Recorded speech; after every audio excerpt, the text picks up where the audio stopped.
wabarakatuh. Alhamdulillahirabbil alamin wa bihi nasta'inu ala umurid dunya waddin. Wassalatu wassalamu ala asyrafil anbiya'i wal mursalin wa ala alihi wa sahbihi ajma'in, amma ba'du.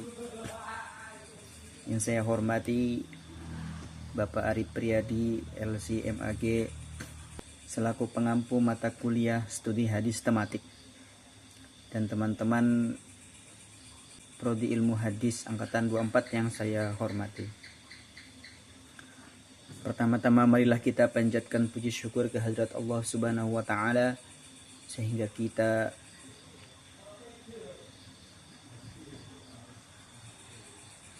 bisa melanjutkan studi kita hingga semester 4 ini. Semoga di semester 4 ini kita bisa melanjutkan ke semester 5 tanpa mengulang.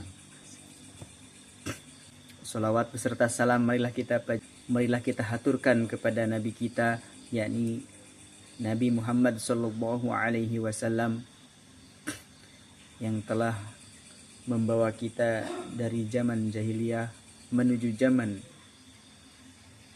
terang benderang. Teman-teman, pernah nggak kita bertanya, kenapa banjir sekarang semakin sering terjadi? Kenapa sungai mudah meluap, udara semakin panas, dan hutan semakin berkurang? Sebagian orang mungkin ini hanyalah sekadar bencana alam. Sebagian orang mungkin menganggap ini adalah kode alam bahwa ia tidak sedang baik-baik saja. Padahal Al-Quran sudah mengingatkan bahwa banyak kerusakan yang terjadi di bumi yang berasal dari ulah manusia itu sendiri. Di dalam Al-Quran Allah menyebutkan, tepatnya di surah Ar-Rum ayat 41 yang berbunyi, Bismillahirrahmanirrahim, Dhaharul fasadu fil barri wal bahri bima kasabat aydin nas, yang artinya telah tampak kerusakan di darat dan di laut disebabkan oleh perbuatan tangan manusia. Ayat ini sangat relevan dengan kondisi yang dihadapi oleh sebagian saudara kita yang ada di Sumatera, terutama di beberapa wilayah Indonesia yang dahulu hutan yang berfungsi sebagai penyerap air dan penjaga keseimbangan alam banyak yang beralih fungsi menjadi lahan perkebunan.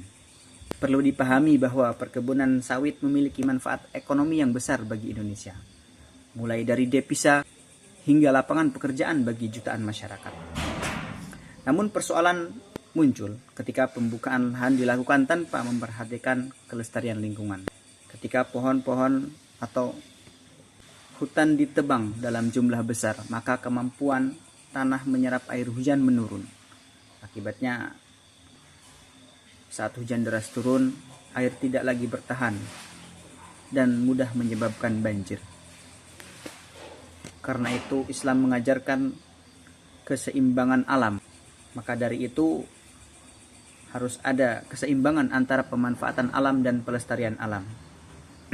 Hal ini sejalan dengan sabda Rasulullah Sallallahu Alaihi Wasallam, "Ma min muslimin yagrisu gursan aw yazra'u zar'an fayaqulu minhu insan aw tayr aw bahimah illa kana lahu shadaqah."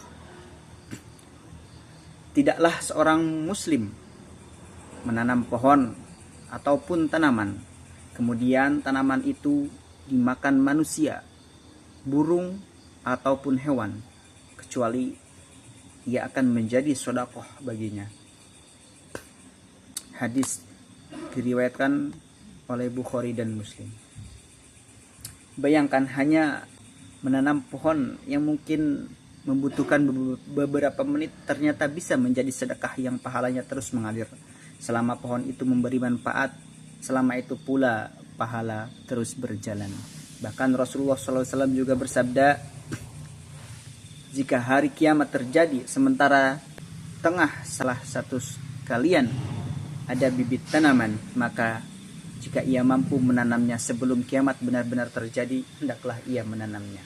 Hadis riwayat Ahmad. Hadis ini sangat luar biasa, teman-teman.